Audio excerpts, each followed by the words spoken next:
تمام تعریفیں اللہ کے لیے، درود اور سلام محمد راج محمد کے لیے۔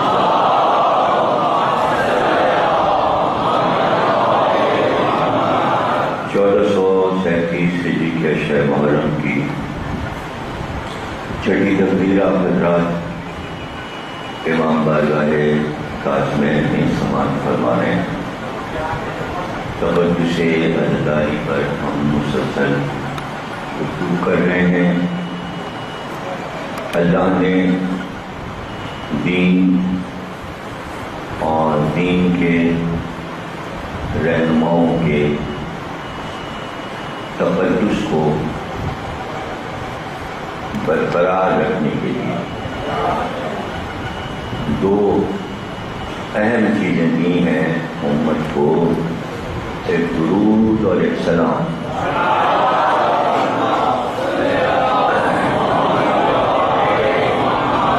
یعنی درود سے اور سلام سے پتہ چلتا ہے کہ آپ کو کتنا تقدس کے ساتھ پینے مانتا ہے۔ لیکن سلام اسی لیے رکھا گیا کہ سلام سلامتی ہے، سلام میں تقدس ہے۔ سلام جب بچہ اپنے بڑوں کو سلام کرتا ہے، میں نے بتایا تھا تقدس کے معنی بزرگی کو قائم رکھنا، اس کے حکم ہے کہ چھوٹا بڑے کو سلام کرے۔ تو یہ بتانا ہے کہ یہ ہم سے زیادہ قابل عزت ہے، یہ زیادہ قابل احترام ہے۔ سلام احترام کو بتاتا ہے، اور یہ اظہار یہ نہیں کہ عمر میں ایک بار پڑھ لیا، بلکہ ہر صبح اٹھ کر ماں باپ کو سلام کرنا ہے۔ اچھا تو کوئی پورا محلہ دیکھنے آ رہا ہے کیا، یا کوئی پورا خاندان دیکھنے آ رہا ہے؟ پھر اٹھے، باپ کو سلام کیا، ماں کو سلام کیا، کون دیکھ رہا ہے؟ نہیں، تمہارا نفس مانے کہ یہ مقدس ہے، تمہارا نفس یہ تسلیم کرے کہ ماں باپ ہمارے لیے محترم ہے، احترام ضروری۔ تو جو اللہ عادت ڈلواتا ہے کہ ماں باپ کا روز صبح اٹھ کے احترام کا اقرار کرو، تو وہ نبی کا احترام کتنا چاہتا ہے اور امام کا احترام کتنا چاہتا ہے۔ اس لیے کہا گیا کہ بھئی ایسے حضور کا نام نہیں لینا، کہنا صلی اللہ وآلہ علیہ وسلم، یعنی اس میں سب چیزیں آ گئیں، درود بھی آ گیا، سلام بھی آ گیا، اور بغیر آل کے درود نہیں پڑھنا، اس لیے کہ درود کو گھٹنا نہیں ہے، پڑھنا ہے۔ یعنی احترام رسول کے ساتھ اولاد رسول کا بھی ہو۔ تو امام کا نام لیا علیہ السلام، یہ کیا ہے؟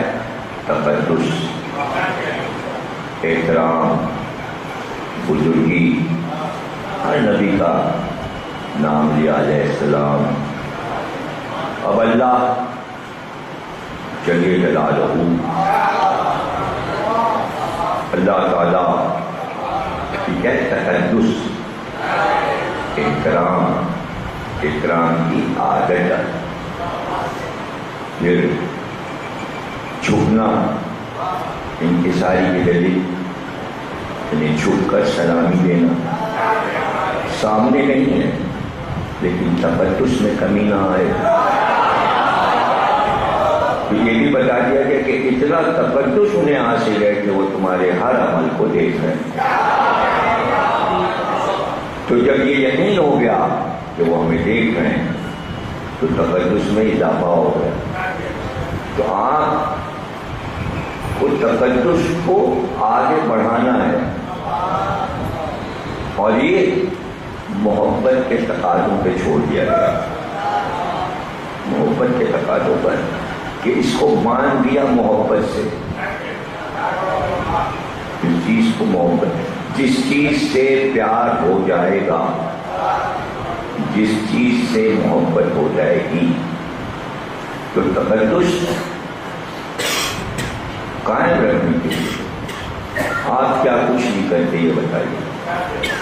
اور ہر 24 گھنٹے میں کتنی چیزوں کے تقدس کو برقرار رکھتے ہیں. کیا آپ سر کی ٹوپی اتار کر پیروں میں ڈال دیتے ہیں؟ آپ مجھے بتائیں. اپنے دین کی بات نہ کریں، اپنے روزمرہ میں یہ بتائیں کہ آپ کیا کیا چیز مقدس مانتے ہیں. سامنے رکھنا ہوں، چھپ کے نہیں بیٹھنا ہے کہ جیسے معلوم ہی نہیں ہے، سب پتا ہے. وہ پڑھ رہا ہوں جو تمہیں معلوم ہے، اس لیے چھپ نہیں بیٹھنا. اب یہ بتاؤ کہ اگر ایسا کریں ہم کہ جس میں تم روز منہ پوچھتے ہو تولیے میں، اور میں جاؤں اور وہ تولیہ تمہارا اتار کے میں اپنا پیر پوچھنے لگوں. ارے میں بھی تو مقدس ہوں، میں ذاتی ہوں، میرے پیر نمبر پہ رکھیں. لیکن تم فوراً وہ تولیہ دھوبی کے کپڑوں کے ٹوکرے میں ڈال دو. اب اس سے منہ نہیں پوچھو، بڑا مقدس ہے تمہارا منہ.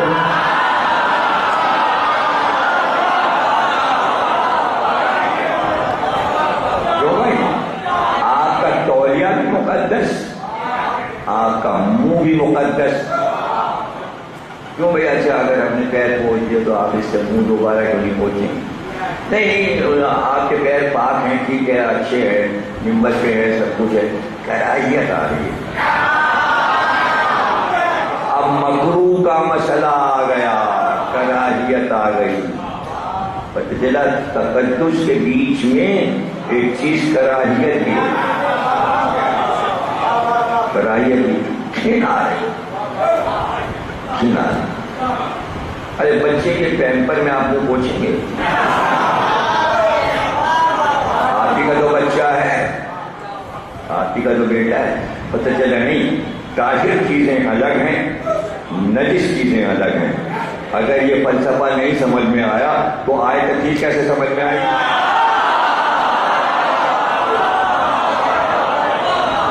ہم نے انہیں پاک کیا، ہم نے انہیں طاہر رکھا ہے، ان کے لیے تطہیر ہے.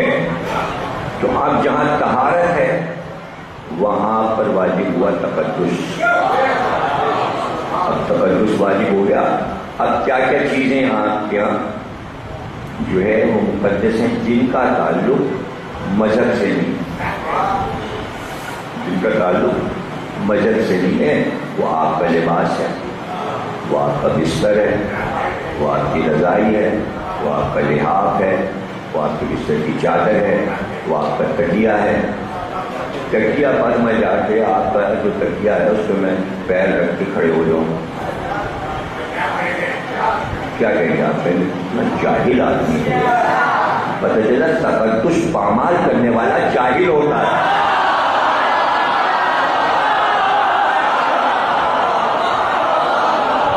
جس کو عظیم چیزوں کا تقدس نہ معلوم ہو. کیوں بھائی؟ آپ کا تکیے نہیں کا تقدس ہے، آپ کی عقل نہیں. ارے سر میرا وہاں رکھا ہو تو کیا آپ کا سر کیا ہے؟ مطلب قرآن ہے، آپ کا سر کیا ہے؟ قرآن ہے کا نہیں، قرآن تو نہیں ہے، لیکن اس میں قرآن ہے. کیا مطلب اس میں قرآن ہے؟ اگر اس میں عقل ہے، عقل نہ ہوتی تو اس میں حافظے میں قرآن کیسے محفوظ ہوتا؟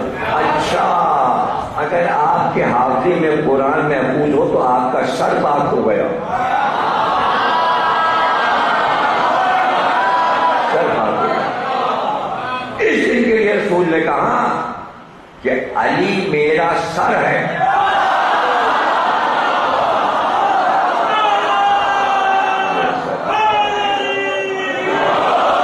فاطمہ میرا قلب ہے، حسن و حسین میری آنکھیں.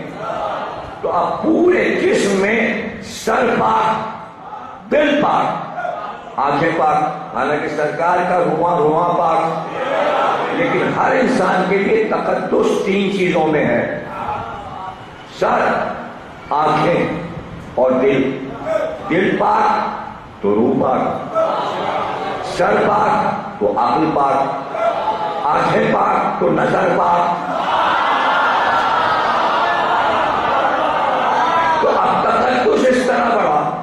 پیغمبر نے بتایا بھائی یوں سمجھ لو، اگر میری آنکھوں کا تقدس تمہاری نظر میں ہے، حسن حسین میری آنکھیں، اور تم اپنے سر کا تقدس باقی رکھ دو، نہ کہ میرا سر اور میرا سر علی، اور ہر ایک اپنے قلب کو پاک کہتا ہے، نہ کہ میرا قلب وہ ہے فاطمہ.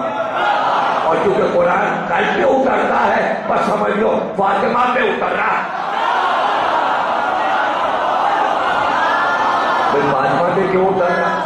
قرآن تو نبی پہ اتر رہا ہے. کہ نہیں، وہ جو ملک ہے نا جو قرآن لے کے آتا ہے، جب تک کہ وہ فاطمہ سے پوچھ نہیں لیتا گھر میں، پتہ چلا گھر سیدہ کا بھی تقدس ہے. اب اگر کوئی اسے جلا دے تو تقدس پڑھنا ہے.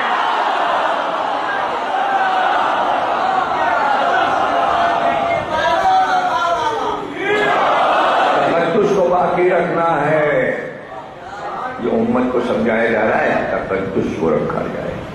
تو یاد رکھیے کہ آپ کی زندگی میں تقدس کو بڑی اہمیت حاصل ہے، لیکن کسی بھی کام کی عادت ڈلوانے کے لیے کام بار بار کروایا جاتا ہے.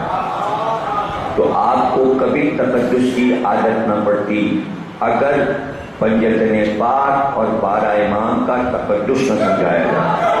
اور تقدس کی کوئی حد نہیں ہے کہ یہاں پہ ختم کر دو، بلکہ کوئی حد نہیں ہے، حد نہیں باقی ہے کہ یہاں تک بس تقدس اور اس کے بعد تقدس پامال کر دو. نہیں، جو چیز ان سے منسوب ہو جائے اس کا تقدس باقی رکھنا ہے.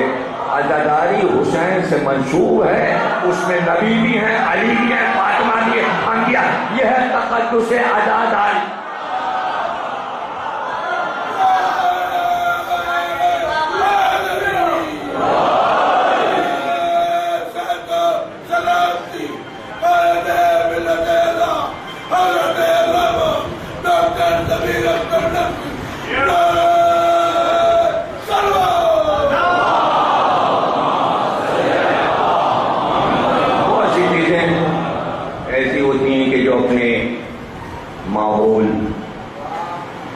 اپنی فضا یا جگہ بدلنے سے کچھ تبدیل ہو جاتی اور وہ آنکھوں سے اوجھل ہو جاتی، چھپ جاتی. لیکن کہیں نہ کہیں کسی صورت میں باقی رہتی، کیونکہ پاکستان ایک نیا ملک بنا تو بہت سی چیزیں ہماری نگاہوں سے اوجھل ہو. اس کی جو بھی وجوہات ہے، عادت نہیں گئی، ماحول بدل گیا، شہر بدل گئے، جگہ بدل گئی، کوئی نہ کوئی وجہ ہو سکتی. لیکن آج بھی اور بچپن سے میں نے دیکھا اور آج بھی ایسا ہے کہ پورے ہندوستان میں مجلس شروع نہیں ہوتی جب تک عزا خانے کا پردہ نہ ہٹا کے. یہ پردہ جو ہے تقدس ہے. ننگا کعبہ اچھا نہیں لگتا.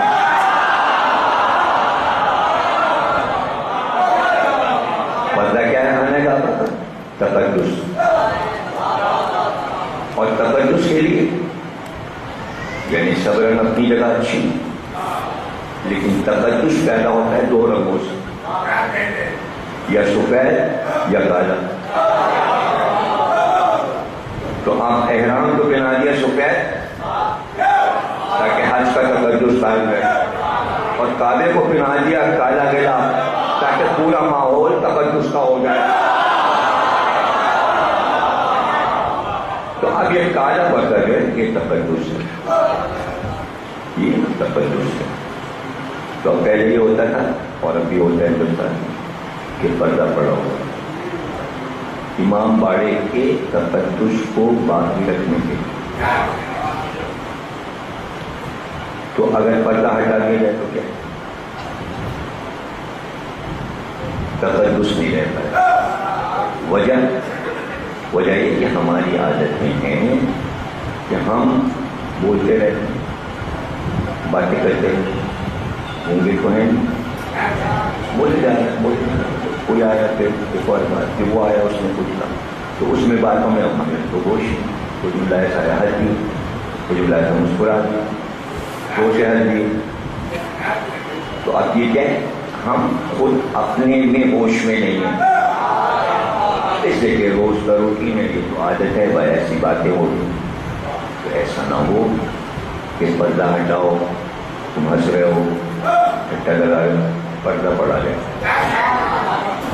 امام باڑے کو نہیں بچائے گا، تم کو بچائے گا.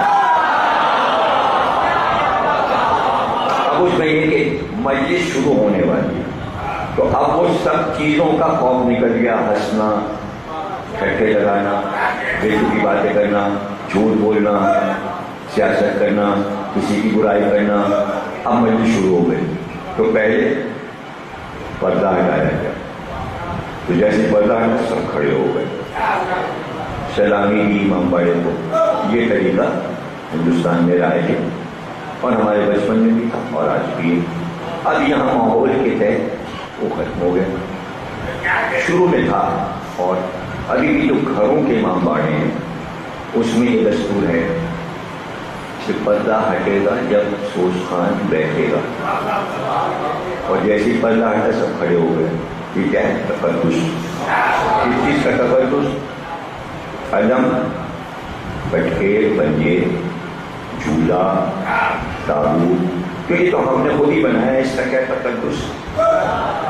نہیں، ہم نے تو بنایا، چیز ہمیں نے بنائی، لیکن ہم نے بناتے ہی منسوب کر دیا بڑے لوگوں سے. تو تقدس چیز میں نہیں ہے، تقدس نسبت میں ہے، یعنی کس کی طرف منسوب کر دیا. اس کی مثال میں پہلے تدبیر سے بار بار آپ کو سمجھا رہا ہوں کہ آدم کا پتلا مٹی کا تھا. جب میں روح پھونکوں تو سجدے میں گر جانا. تو انتساب اللہ نے اپنی طرف کر لیا. اب تقدس بڑھ گیا، اتنا بڑا کہ سجدہ کرنا پڑا. سجدہ جو ہے وہی تقدس ہے. آدم کو جو سجدہ ہوا وہ تقدس ہے. اچھا اب یہاں سجدہ تو ہو نہیں رہا، کہ اگر سجدہ کرتے ہیں امام باڑہ کھلا اور علم اور پنجوں کو سجدہ کے کہیں گے کہ بت پرستی ہو رہی ہے اور غیر اللہ کو سجدہ کر رہے ہیں اور یہ شرک کر رہے ہیں اور یہ کر رہے ہیں. تو ہمیں ضرورت ہی نہیں سجدہ کرنی، لیکن سجدہ تو اللہ کو ہوتا ہے. اللہ کا تقدس یہ ہے کہ سجدہ ہو. یہاں کیا ہے؟ سلام، السلام علیکم یا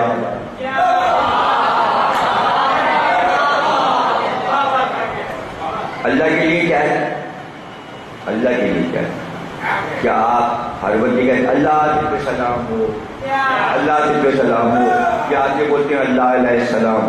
یار ہنسو تو کچھ تو بولو، منہ تو سب تو ہٹاؤ. اللہ علیہ السلام نہیں، پتہ چلا علیہ السلام ان کے لیے، پھر اس کے لیے کیا ہے؟ اللہ اکبر. علیہ السلام ان کے لیے. اب کہاں فرق نظر آیا کہ نہیں؟ کہے کی بت پرستی.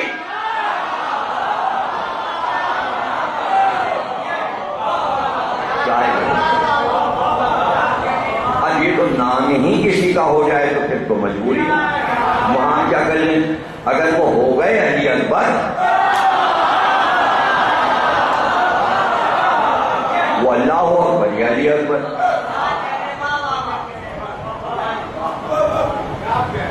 اب اس میں تو مجبوری ہے، وہ تو بولنا ہے آپ کو، وہ تو بولنا ہے آپ، اس لیے کہ وہ بڑے ہیں، وہ علی اصغر سے بڑے ہیں، وہ اصغر ہیں یا اکبر ہیں. یہاں تنہا اکبر نہیں ہے، وہ تنہا اکبر ہے، اصغر ہے یا بھی اکبر ہے؟ تقدس اپنی جگہ، اس کا باقی۔ اب کھڑے ہو گئے، سلام کیا، بیٹھ گئے، مجلس شروع ہوئی۔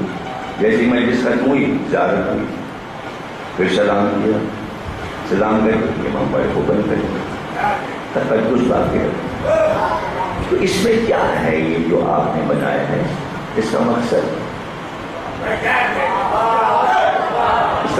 ہے یہ جو آپ نے بنایا وہ امام بنا، اس کا مقصد کیا ہے؟ کیوں بنایا؟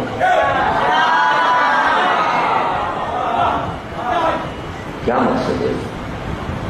ایک حصہ امام باڑے میں ذرا سا اونچا کر کے ہم نیچے بیٹھے، اور ایک فٹ یہ اونچا کر کے اس میں کپڑے کے پٹکے،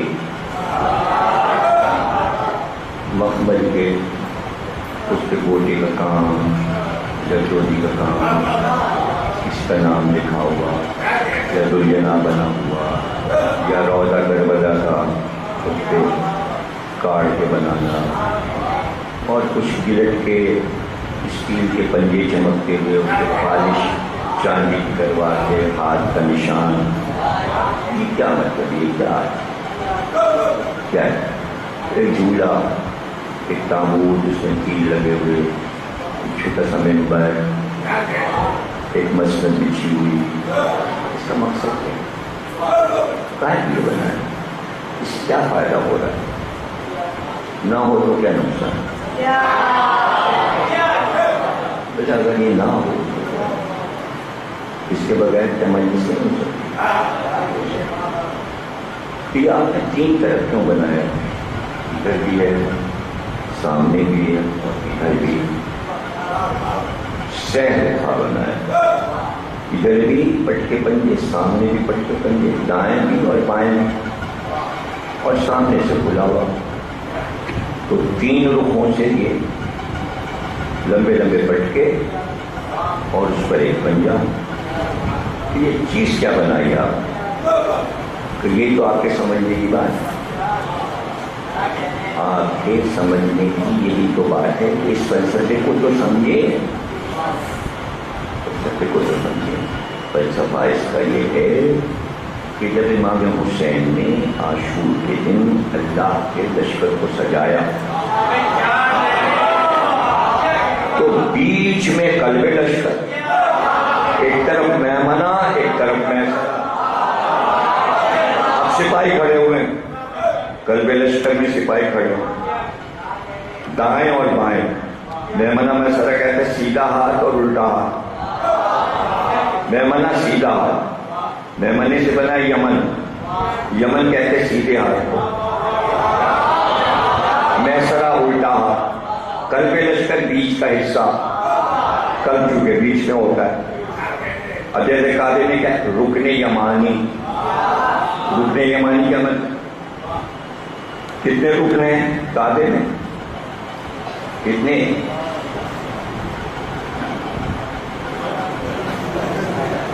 رکن یمانی، رکن شامی، یہ کیا ہے؟ جس دیوار کی طرف جو ملک ہے، جو سامنے آ رہا ہے، شام جس دیوار کی طرف آ رہا ہے ادھر شام ہے، وہ رکن شامی۔ جس طرف یمن آ رہا ہے وہ یمانی ہے، جدھر عراق آ رہا ہے وہ رکن عراقی ہے۔ اور یمن ہے سیدھے ہاتھ کی طرف، اس لیے وہ رکن یمانی ہے۔ سیدھے ہاتھ کی طرف جو رکن یمانی ہے وہاں وہ نشان ہے جہاں سے فاطمہ بنت اسد،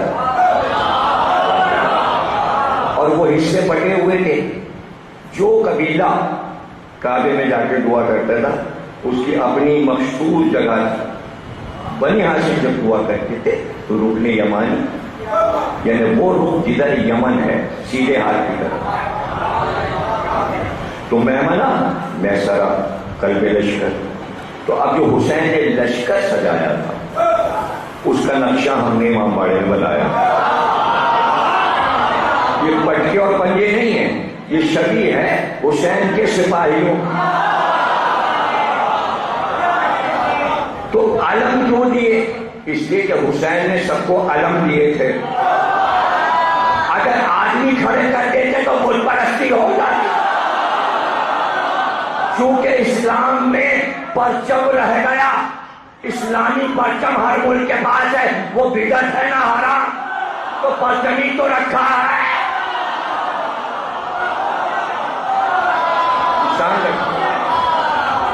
تقدس کو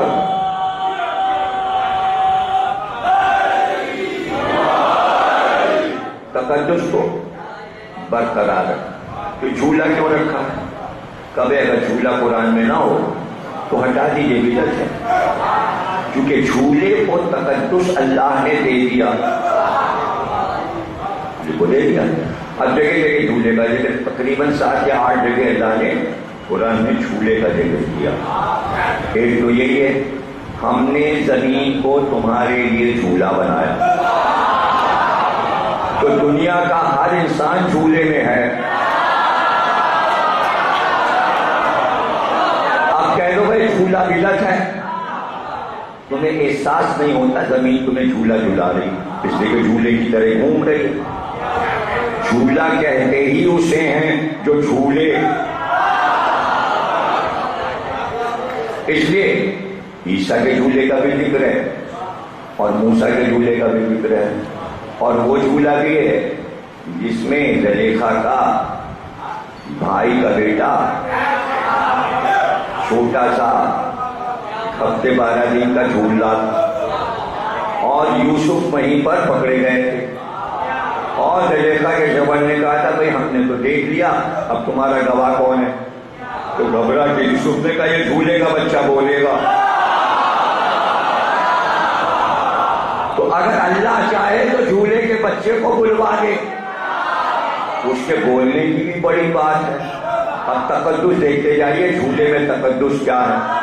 یوسف نے کہا یہ بولے گا، وہ بچہ بولا، وہ بولنے لگا. بچے نے کہا ہے عزیز مصر، اگر دامن آگے سے پھٹا ہے تو یوسف خطا کار، اور پیچھے سے دامن پھٹا ہوا ہے تو زلیخا خطا کار. یعنی عدل قائم کیا جھولے کے بچے نے. جھولے کا تقدس بڑھ گیا، اللہ نے اور بڑھا دیا جھولے کا تقدس. کہ جب یوسف نے کہا کہ اب میں بادشاہت کر چکا، اب میں اپنا نائب بناؤں گا، تو اللہ نے کہا تم بنا ہی نہیں سکتے، جس کو بنا رہے ہو وہ نہیں بن سکتا، جسے ہم بتائیں گے وہ تمہارا نائب بنے گا. کس کو بناؤں گا؟ جنگل میں جاؤ، جو لکڑیاں کاٹتا ہے اس کو لے آؤ. لکڑہارا لکڑیاں کاٹتا کا مزدور اس کو لے آئے، ایسے بادشاہ بنا دو. یوسف نے کہا اللہ یہ ہے کون؟ کہا یہ وہی بچہ ہے جو جھولے میں نبوت کی گواہی جو دے.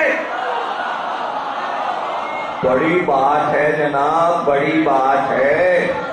وہ لکڑی کا جھولا، لکڑی کا جھولا، کپڑے کا جھولا. 5-2 رمے تھا، ایک چادر لی، ایک کونا ادھر باندھ دیا، ایک ادھر باندھ دیا، اس بچے کو لٹا دیا. بہت سے گاؤں دیہاتوں میں اب بھی دستور ہے کہ چادر کا جھولا بنا لیتے، اس بچے کو لٹا دیتے، وہ کا جھولتا رہتا. کچھ لوگ لکڑی کا جھولا بنا. لیکن اگر کچھ ایسے بچے ہوں جن کا جھولا نبی کے ہاتھ بن،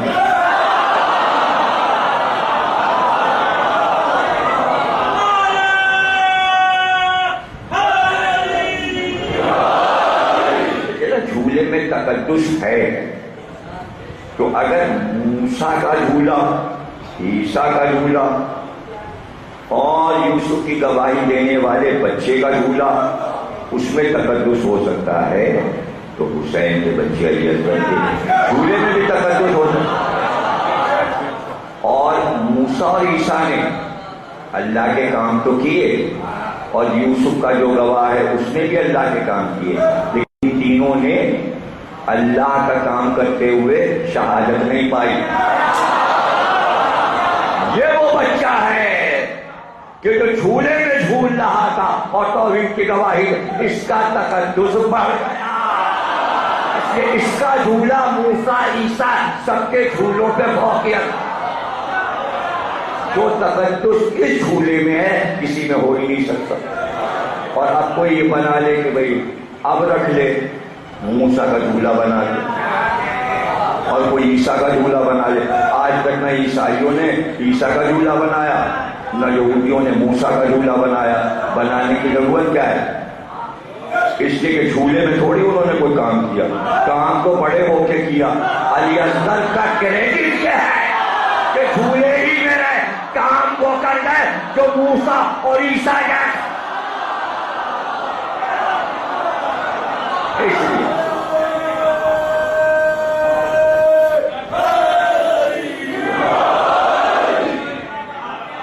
دیکھیں تقدس بڑھتا کیسے ہے.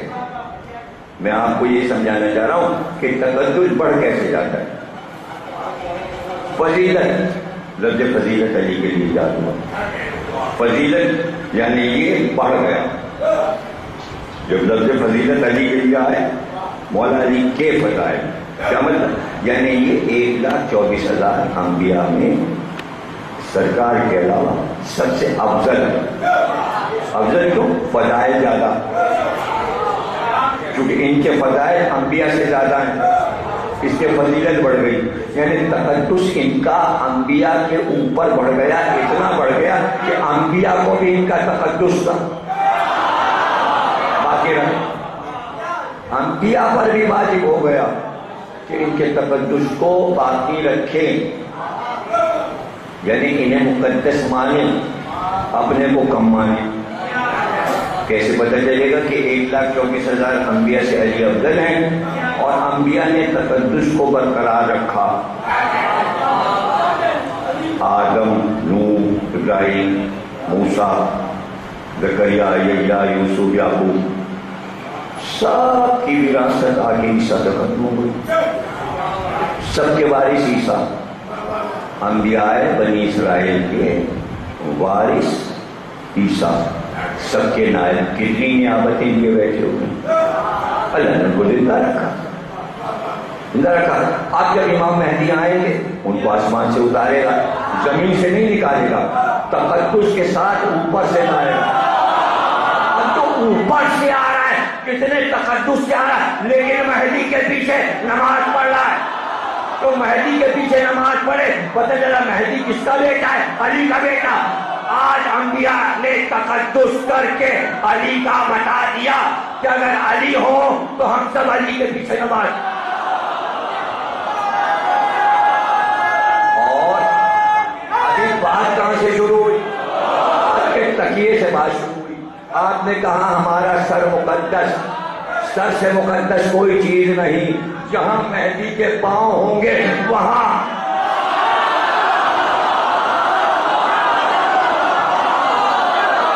یہ ہے تقدس.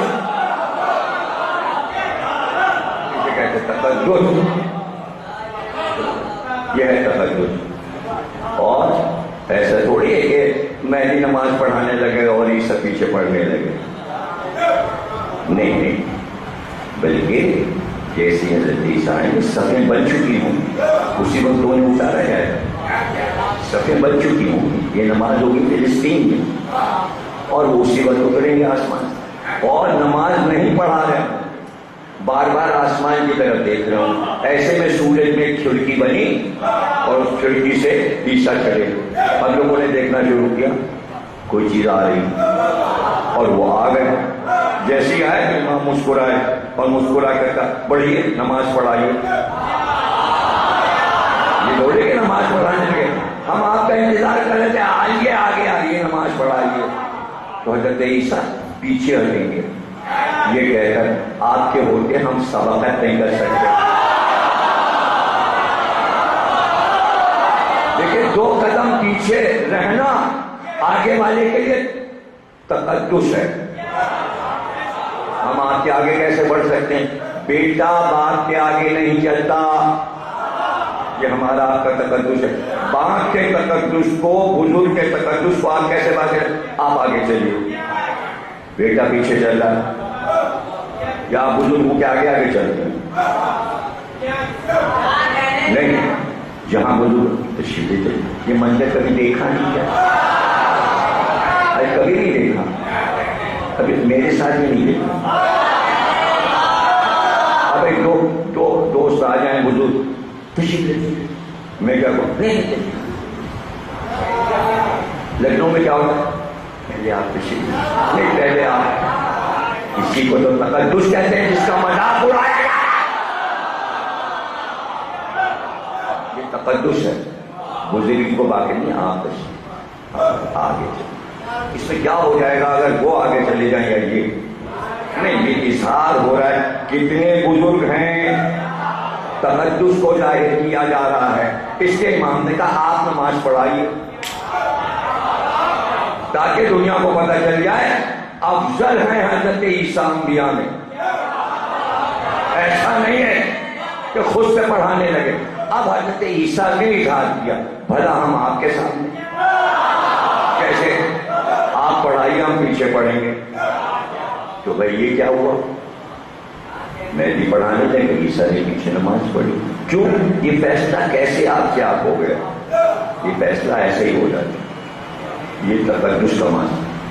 حضرت عیسیٰ کو بھی شریعت معلوم ہے اور امام کو بھی شریعت معلوم ہے۔ جو عیسیٰ کی شریعت ہے وہی اسلامی شریعت ہے، شریعت الگ نہیں ہے، اور وہ ایمان لا چکے ہیں سرکار پہ۔ ہر انبیاء پر واجب تھا محمد کے آنے کے بعد ان کا کلمہ پڑھ لیں، ہر نبی پہ واجب ہے کہ کلمہ پڑھ لیا جائے۔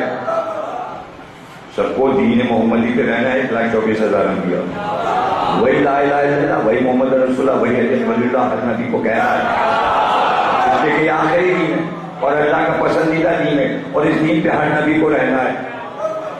اسی لیے مہدی کو رکھا گیا ہے، جب سارے انبیاء ہیں تو یہ کلمہ پڑھیں۔ تقدس دین اسلام کو اللہ نے ایسے بلند کیا، ساری شریعتوں کو منسوخ کیا، اسلام کو بلند کیا۔ یہ میرا پسندیدہ دین ہے، ان الدین عند اللہ اسلام، یہ اسلام میرا پسندیدہ دین ہے اور میں نے قیامت تک کے لیے پسند کر لیا۔ اب ظاہر ہے کہ تقدس دین کا بڑھا دیا اللہ نے۔ اب شریعت آئی سامنے، کیا ہے بھائی؟ محمدی شریعت کیا ہے؟ شریعت یہ ہے کہ اگر دو مجتہد ایک وقت میں ایک ساتھ آ جائیں تو نماز کون پڑھے گا؟ تقدس سمجھا رہا ہوں، یعنی شریعت کے ذریعے بھی تقدس سمجھ لیجیے تو خود دونوں عالم عدل کے ذریعے فیصلہ کریں گے کہ دونوں میں جو علم تفسیر میں افضل ہو، جسے زیادہ قرآن یاد ہو، دوسرا اس سے کہے گا آپ پڑھائیے، آپ عالم قرآن ہیں۔ پھر دیکھا جائے گا کہ فقہ میں کون افضل ہے۔ اگر تفسیر قرآن میں دونوں برابر ہیں تو فیصلہ نہیں ہو سکتا، یہ نہیں یاد ہوتا ہوں۔ دیکھا جائے گا تفسیر میں کون افضل ہے، تفسیر میں افضل ہوگا وہ پڑھائے گا، دونوں برابر ہیں۔ اب کیا ہوگا؟ جلدی فیصلہ کرنا ہے، 1 سیکنڈ کا فیصلہ ہی پہلے سے، کوئی 1 گھنٹے دو کہ نماز کا وقت نکل جائے فیصلہ ہوگا، نماز ہی پتا ہو گئی فیصلے نہیں۔ یہ جو سیکنڈوں کا کام ہے تو مجھے سمجھانے میں دیر لگ رہی ہے نا، یہ تو سب پہلے سے طے ہے۔ ارے تفسیر میں بھی برابر ہے، علم حدیث میں کون افضل ہے؟ فیصلہ افضل پہ ہوگا، فیصلہ افضل پہ ہوگا۔ جب حدیث میں نہیں، علم حدیث میں بھی دونوں برابر ہیں۔ پھر کیا ہوگا؟ آخری فیصلہ یہ ہے، آخری فیصلہ یہ ہے کہ دونوں میں شریعت کا فیصلہ آخری فیصلہ، ہر چیز میں برابر، ہر چیز میں برابر، ہر چیز عالم کہتے ہی اسے تو کم زیادہ نہ ہو، برابر ہو۔ اب فیصلہ جو ہے کہ علم اپنی کوشش سے انسان حاصل کرتا ہے، جنہوں نے زیادہ پڑھ لیا انہوں نے کم پڑھ لیا، نہیں تو انہوں نے محنت سے پڑھا، برابر ہو گئے۔ نماز کون پڑھائے گا؟ تو کیا دونوں برابر؟ بھیا کون پڑھائے؟ تیسرا لائن کیا کریں، ہم کہاں سے ڈھونڈیں؟ فیصلہ تو انہیں دو میں کرنا ہے۔ تو آخری فیصلہ شریعت میں یہ لکھا کہ اب یہ لکھا جائے گا دونوں میں خوبصورت کون زیادہ ہے۔ تو جب عیسیٰ اور مہدی جمع ہوئے تو فیصلہ یہیں آ کے رکا، دونوں میں جو خوبصورت ہے وہ آگے بڑھ جائے۔ تو محمد سے خوبصورت تو کوئی نبی تھا ہی نہیں، اور یہ شبیہ ہے محمد۔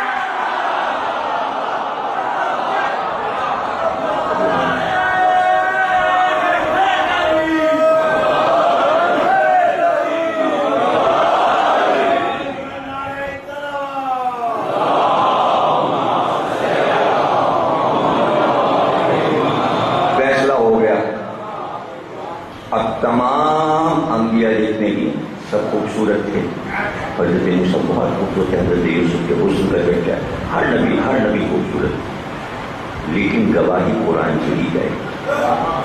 صرف حضرت عیسیٰ کے لیے اللہ نے لفظ خوبصورتی کے لیے استعمال کیا۔ عیسیٰ بہت وجیح تھے،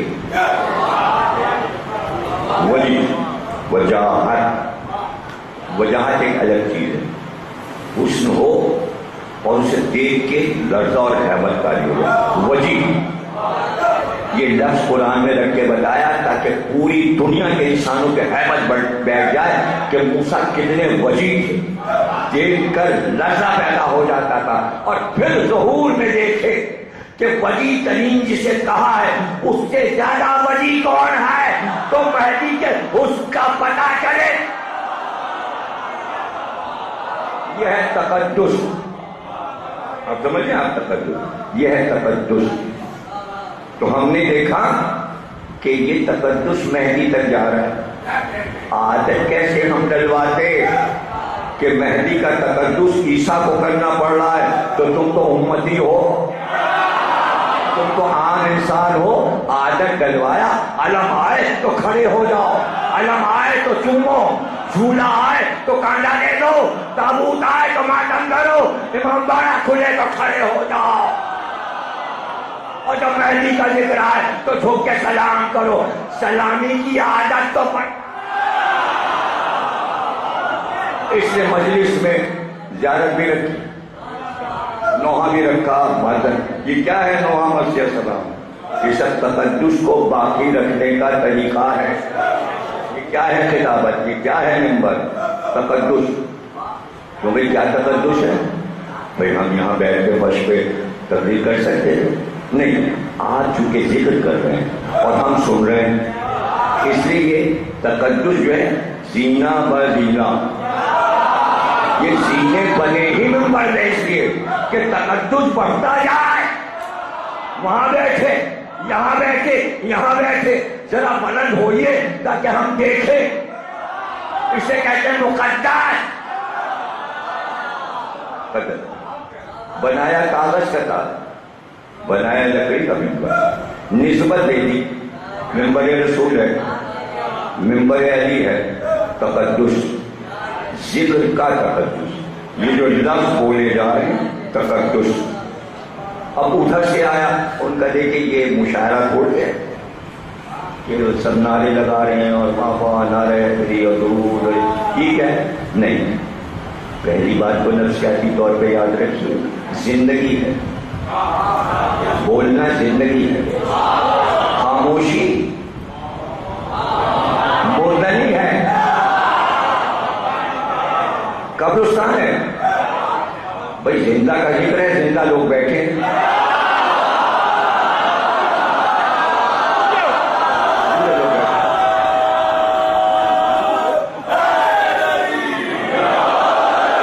یہ تو دیکھیں نا کہ بھائی نعرہ ہے، چلیے ٹھیک ہے، درود اللہم صلی، ٹھیک ہے، یہ سب لوگ ہی کیوں چلاتے ہیں بابا بابا بابا، یہ بابا بابا کیا؟ اسی میں تو تقدس ہے۔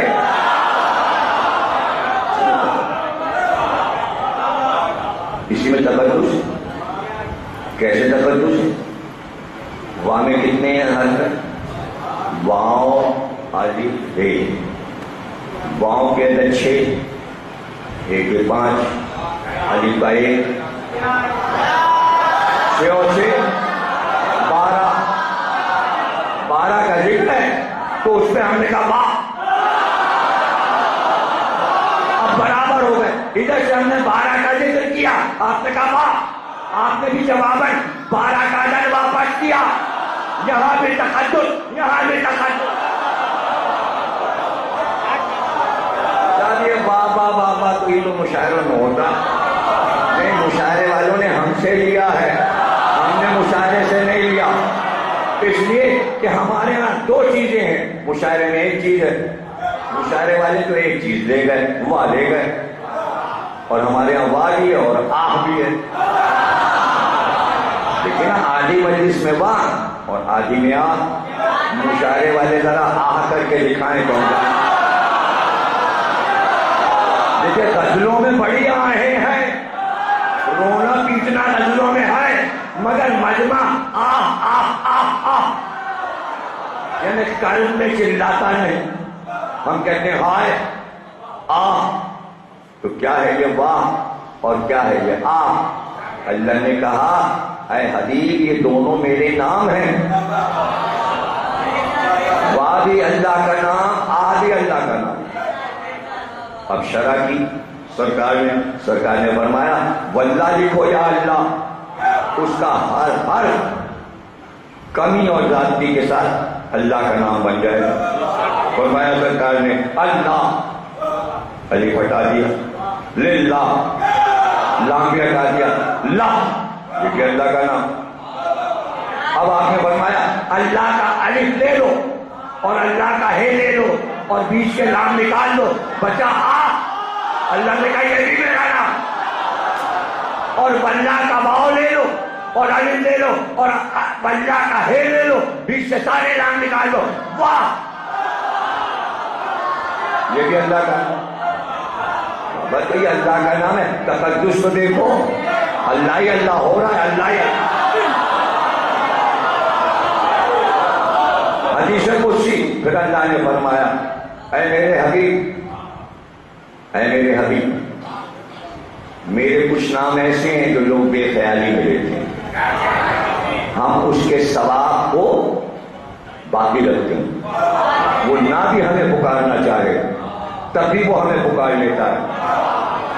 توحید کو تو سمجھو کہ اس لیے ایسا کیوں رکھا گیا.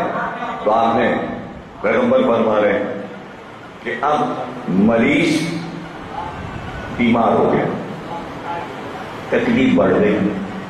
حدیث پیغمبر سنا، تکلیف بڑھ گئی، سینے میں تکلیف، سر میں تکلیف. اب جب مرض بڑھتا ہے تو مریض کہتا ہے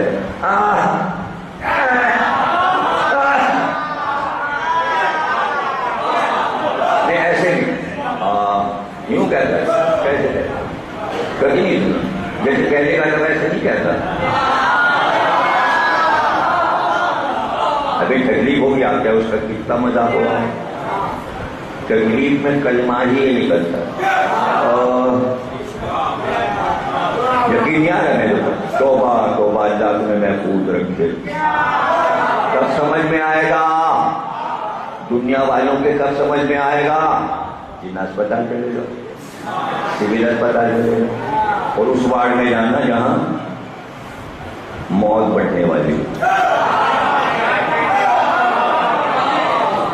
کیسے کیسے مرض ہوگا جاؤں، مگر کچھ نہیں کہنا. ڈاکٹر صاحب، ڈاکٹر صاحب کوئی دوا دیجیے. ابھی بھی سمجھ میں نہیں آیا، نہیں یقین آ رہا. خدا تمہیں سلامت رکھے. اب اس سے زیادہ کیا کہوں؟ پھر کیسے یقین آئے گا؟ اگر کہہ تو رہا ہوں اللہ تمہیں سلامت رکھے، پھر کیسے یقین آئے گا؟ بد دعا تو ممبر سے دے نہیں سکتا.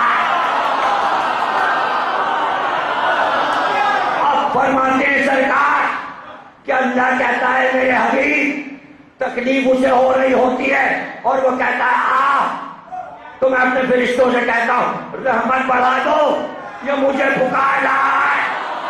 اور نامہ اعمال میں لکھو اس نے مجھے پکارا، تکلیف میں مر رہا ہے، ثواب لکھا جا رہا ہے. رحمت تو دیکھو، رحمت تو دیکھو. اور خوشی میں دیوانہ ہوا اور اللہ کو بھول گیا، لیکن چیز کو دیکھنے کا واہ واہ واہ واہ. اللہ نے کہا مجھ کو پکارا. خوشیوں میں بھی ثواب، غم میں بھی ثواب۔ فضائل آل محمد سے زیادہ کہاں حق ہے کہ اللہ کو پکارا جائے واہ، اور مصائب حسین کے بات کے کیا ہے جس پہ کہا جائے آہ۔ تو ہماری مجلس کے دو حصے واہ اور آہ، تقدس۔ اب قرآن سے سمجھ لیجیے، یہ تو حدیث ہو گئی۔ مجلس کے دو حصے ہیں۔ آہ کیا ہے؟ آہ کیا ہے؟ کچھ نہیں ہو سکتا آہ۔ مریض کو کیا کہے گا ڈاکٹر؟ صبر سے کام لیجیے، ہمت سے کام لیجیے، دوا دے دی ہے، ابھی نیند آ جائے گی، آرام ملے گا، صبر کیجیے۔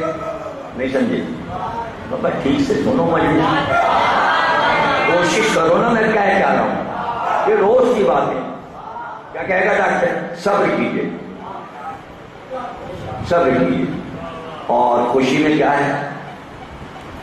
خوشی میں کیا کہا جاتا ہے؟ بابا اتنے زیادہ آپ اترائیے نہیں، ایسا نہ ہو آپ کی راہ سے ہٹ جائیے، لیکن خوشی تو منائیے، پاگل نہ ہو جائیے کہ حق کی راہ سے 18 لاکھ کا بیگ لے آئے، واہ واہ واہ واہ واہ واہ واہ، اس میں کیا واہ واہ واہ واہ، چھت کے اوپر پالا گرے نہ آئیے اتارا جانا، واہ واہ واہ واہ واہ واہ، اس سے کیا واہ واہ؟ عدل میں رہیے، حق پہ رہیے، حق سے ہٹیے نا۔ تو ہماری مجلس میں دو حصے ہیں، واہ اور آہ۔ قرآن نے ان دونوں حصوں کو کیا کہا؟ فضائل کو کہا حق، مشاعر کو کہا صبر، اور اس کے بعد کا یہی دو چیزیں ہیں، اگر اس پہ باقی رہے تو تم نقصان میں نہیں ہو۔ بسم اللہ الرحمن الرحیم، والعصر ان الانسان لفی خسر الا الذین آمنوا وعملوا الصالحات وتواصوا بالحق وتواصوا بالصبر۔ ہر انسان نقصان میں ہے، اگر چار چیزیں اس کے پاس ہیں کبھی نقصان میں رہیں۔ ایک عمل صالح، عمل صالح ہے ذکر حسین، ذکر علی، اور ایمان۔ ایمان کیا ہے؟ علی۔ مومن بنتا کیسے؟ ولایت علی کو مان کر، تو وہ ایماندار ہوا۔ اب دو چیزیں رہ گئی کہ حق پہ چلنا ہے اور صبر پہ چلنا ہے۔ حق کا اظہار کیا ہے؟ فضائل علی، اور صبر کیا ہے؟ مصائب حسین۔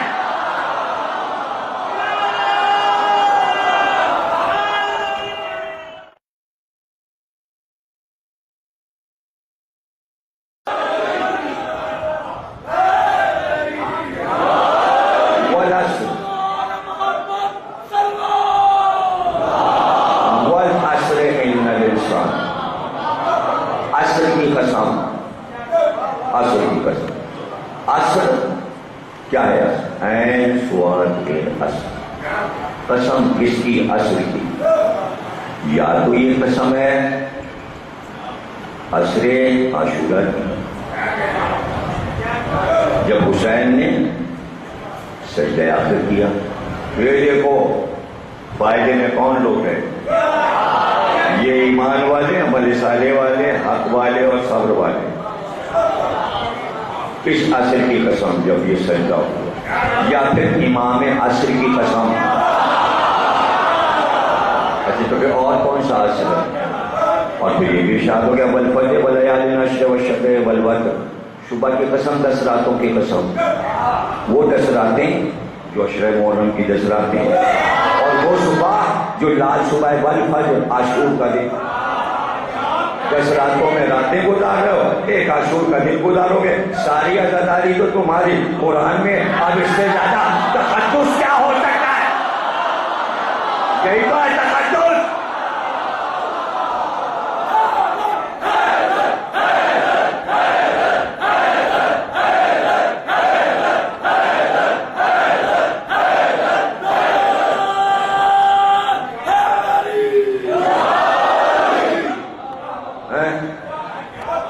تو اب فضیلت اور فضائل، تقدیر ختم ہو گئی، فضیلت اور فضائل یعنی تقدس کو جو قائم رکھے۔ تو اب اس سے بڑا تقدس کیا ہو سکتا ہے کہ جبریل و میکائیل نے حسن اور حسین کا جھولا جھلایا۔ اب اب اس کے آگے تو کوئی تقدس ہے ہی نہیں، اس کے آگے تو کوئی فضیلت ہے ہی نہیں کہ عرش کے ملک جو وہی لے کے آتا ہے جبریل، وہ حسن اور حسین کا جھولا لیتا ہے، اس کے آگے بھی تقدس ہے۔ اگر کوئی تم سے پوچھے کہ تم علم کا اتنا تقدس کیوں کرتے ہو، ارے حضرت عباس سے مشہور ہے، اس لیے ہم عاشق ہیں اس علم کے۔ جہاں علم لگا دیکھا طواف کیا، چوما پھریرا، ہم کو لگایا، ماتم کیا، نوحہ پڑھا، آپ کو کیا اعتراض ہے؟ جہاں علم نظر آئے، ہمارے گھروں پہ لگا ہوا، کیا اعتراض ہے؟ بس تقدس قائم رکھنے کے لیے، دکھانے کے لیے دنیا کو کہ دیکھے علم کا تقدس کیا ہے، تو پتہ تو چلے کہ عباس کا تقدس کیا ہے۔ علم تو عباس کا ہے، اس تقدس تو وہاں سے شروع ہوگا، پہلے عباس کا تقدس، پھر عباس کے علم کا تقدس جو منسوخ ہو گیا۔ تو اب جبریل جھولا جھولا رہے ہیں، میکائیل جھولا جھولا رہے ہیں، جو قرآن لا رہے ہیں وہی حسن حسین کا جھولا جھولا رہے ہیں، اور حسن اور حسین عباس کا جھولا جھولا رہے ہیں۔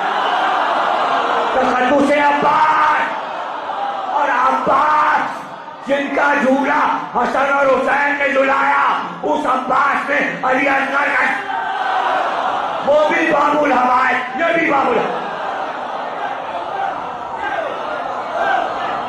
یہ ہے علی اصغر کا جھولا۔ اور اس جھولے کا تقدس کیا تھا؟ بس ماں دیکھتی رہ گئی کہ جھولا جل کے خاک ہو گیا، ماں کرتی کیا؟ جب علی اصغر نہ رہے تو ماں جھولے کو کیسے بچاتی؟ مگر ہائے، وہ جلی ہوئی لکڑیاں ماں نے اٹھا لی، کہ میرے علی اصغر کے جھولے جلی ہوئی لکڑیاں، اور گود میں چھپا لیا۔ اور وہ جو ننے ننے کرتے علی اصغر کے رباب بی بی نے سیے تھے، 28 رجب سے پہلے کچھ کرتے بہت سے سی کے رکھ لیے تھے، سارے کرتے رکھے رہ گئے، وہ کرتے بھی سینے سے لگا لیے۔ جب رباب بی بی نے وفات پائی اور جب جنازے کو لایا گیا کہ اب کفن پہنایا جائے اور جنازہ تیار ہو، تو حضرت زینب نے رباب کا ہاتھ جب دیکھا کہ سینے پر ہے تو ذرا سے ہاتھ ہٹائے، اب دیکھا تو چادر میں رباب میں جلی ہوئی لکڑی وہ جھولے کی سینے سے لگا رکھی، اور ننے ننے کرتے سینے سے لگائے۔ یہ ماں کی محبت، یہ ماں کی محبت، اللہ۔ اور رباب کی شجاعت، سلام اس بی بی کو، ذرا سا گلے پہ نشان دیکھ لیا تھا اسماعیل کے، تو جناب حاجرہ نے کہا تھا میرے والد یہ نشان کیسا ہے اسماعیل کے گلے پر؟ تو پھر پورا واقعہ رباب، پورا واقعہ جناب حاجرہ کو جناب ٹائم نے سنایا کہ اللہ کا حکم تھا مینا میں لے جایا، اور لے جا کے میں نے اللہ کے حکم پہ چھری رکھی تھی، چھری پھیلی تھی، دمبا آ گیا، اللہ نے قربانی قبول کر دی، اسماعیل بچ گئے۔ تو اتنا کہا جناب حاجرہ نے، والد اگر خنجر چل جاتا تو کیا ہوگا؟